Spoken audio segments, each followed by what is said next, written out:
नमस्कार। कभी सोचा है कि एक्सपर्ट्स ये कैसे तय करते हैं कि किसी कंपनी की असली कीमत मतलब असल वैल्यू क्या है? आज हम इसी की तह तक जाएंगे। ये एक बड़ा सवाल है ना? स्टॉक की कीमत तो हर पल ऊपर नीचे होती रहती है, लेकिन किसी कंपनी की असली यानी उसकी इंट्रिंसिक वैल्यू एक गहरी समझ की मांग करती है। और बस इसी पहेली को सुलझाने के लिए वैल्यूएशन काम आता है। तो आज हम क्या क्या देखने वाले हैं, चलिए एक नजर डालते हैं। सबसे पहले समझेंगे कि वैल्यू का असल मतलब क्या है, फिर देखेंगे 5 स्टेप वैल्यूएशन प्रोसेस, 2 तरह के वैल्यूएशन मॉडल्स को जानेंगे, एब्सोल्यूट और रिलेटिव, और आखिर में ये भी देखेंगे कि सही मॉडल चुना कैसे जाता है। इस सफर के अंत तक आप भी एक एनालिस्ट की तरह सोचने लगेंगे। तो चलिए सबसे पहले ये समझते हैं कि वैल्यू कोई एक सीधी साधी चीज नहीं है। ये एक काफी कॉम्प्लेक्स कॉन्सेप्ट है। अलग अलग सिचुएशन में इसके मतलब भी अलग अलग हो सकते हैं। इंट्रिंसिक वैल्यू वो कीमत है जो एक एनालिस्ट के हिसाब से कंपनी की होनी चाहिए, उसके बिजनेस और फ्यूचर को देखकर। ये मार्केट में चल रहे स्टॉक प्राइस से बिल्कुल अलग हो सकती है। और जब किसी को कोई स्टॉक अपनी इंट्रिंसिक वैल्यू से सस्ता मिल जाता है, तो समझिए उनके लिए तो ये एक जैकपॉट जैसा है। इसे ऐसे समझिए, ये एक चलती फिरती काम करती हुई कंपनी की कीमत है। इसमें ये मानकर चला जाता है कि कंपनी आगे भी काम करती रहेगी, प्रॉफिट कमाएगी, कैश बनाएगी। और ज्यादातर वैल्यूएशन, पता है, इसी सोच पर टिके होते हैं। अब ये गोइंग कंसर्न वैल्यू का ठीक उल्टा है। ये कंपनी की ब्रेकअप वैल्यू है। मतलब अगर कंपनी बंद हो जाए और सब कुछ बेच बाच दिया जाए तो हाथ में कितना पैसा आएगा। इसे एक तरह से कंपनी की वैल्यू का सबसे निचला लेवल माना जाता है कि इससे नीचे तो क्या ही जाएगी। अच्छा, तो अब जब हमें वैल्यू के अलग अलग मतलब पता चल गए हैं, तो उस प्रोसेस को देखते हैं जिसे एनालिस्ट असल में फॉलो करते हैं। ये हर वैल्यूएशन के लिए एक भरोसेमंद ब्लूप्रिंट जैसा है। देखिए, सब कुछ लॉजिकल है। सबसे पहले तो आपको बिजनेस समझना पड़ेगा। कंपनी करती क्या है, उसके कॉम्पिटिटर कौन है। फिर भविष्य का अंदाजा लगाया जाता है कि आने वाले सालों में कंपनी कितना कमा सकती है। तीसरा स्टेप है सही मॉडल चुनना, जिसकी बात हम आगे करेंगे। चौथे में उन अंदाजों को एक वैल्यू में बदला जाता है। और आखिर में उस वैल्यू के बेस पर फैसला होता है कि स्टॉक खरीदना है, बेचना है या कुछ नहीं करना है। इसे एक एनालिस्ट के टूल बॉक्स की तरह सोचिए। उनके पास 2 मेन औजार होते हैं।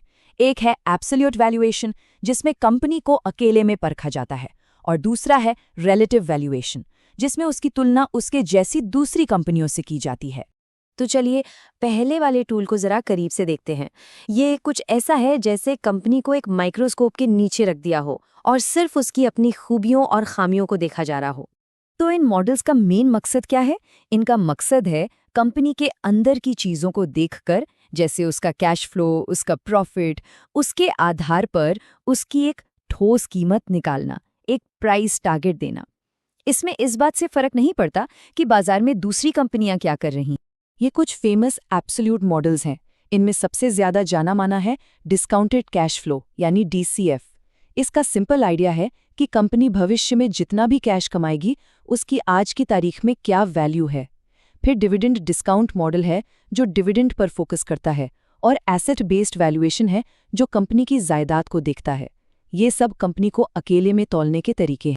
चलिए अब टूल बॉक्स का दूसरा औजार उठाते हैं। ये किसी कंपनी को उसके कॉम्पिटिटर्स के साथ लाइन में खड़ा करके देखने जैसा है कि भाई बाकियों के मुकाबले ये कहाँ खड़ी है। इसका लॉजिक पता है, बड़ा सीधा सा है। ये मॉडल इस आइडिया पे काम करते हैं कि एक जैसी चीजें एक जैसे दाम पर ही बिकनी चाहिए। ये बाजार में चल रही कीमतों और मल्टीपल्स पर बहुत ज्यादा निर्भर करते हैं। मतलब अगर एक ही इंडस्ट्री की 2 कंपनियां एक जैसी हैं, तो उनकी वैल्यूएशन भी आसपास ही होनी चाहिए। PE रेशियो इसका सबसे क्लासिक उदाहरण है। सीधी भाषा में ये बताता है कि लोग कंपनी के कमाए हर 1 रुपए के बदले में कितने रुपए देने को तैयार हैं। आमतौर पर एक ही इंडस्ट्री में जिस कंपनी का PE कम होता है उसे सस्ता माना जा सकता है। वहीं अगर PE ज्यादा है तो इसका मतलब हो सकता है कि मार्केट को उस कंपनी से भविष्य में बहुत तेजी से ग्रोथ की उम्मीद है। ठीक है, तो अब हमारे टूल बॉक्स में कई सारे औजार तो आ गए, पर असली सवाल ये है कि एक एनालिस्ट ये फैसला कैसे लेता है कि कब कौन सा औजार इस्तेमाल करना है। चलिए देखते हैं। देखिए, ये कोई अंदाजे का खेल नहीं है, इसके पीछे पक्की वजहें होती हैं। मान लीजिए, अगर कोई कंपनी डिविडेंड देती ही नहीं, तो डिविडेंड डिस्काउंट मॉडल लगाकर क्या करेंगे? अगर कंपनी के कैश फ्लो का भरोसेमंद डेटा ही नहीं है, तो डीसीएफ मॉडल लगाना बहुत मुश्किल हो जाएगा। और आखिर में, मकसद क्या है, ये भी बहुत मायने रखता है। क्या वैल्यूएशन किसी कंपनी को खरीदने के लिए हो रहा है या सिर्फ एक स्टॉक में निवेश के लिए? जवाब आपका मॉडल बदल सकता है। और ये देखिए, ये बड़ी बड़ी कॉम्प्लेक्स कंपनियों के लिए एक बेहतरीन तरीका है।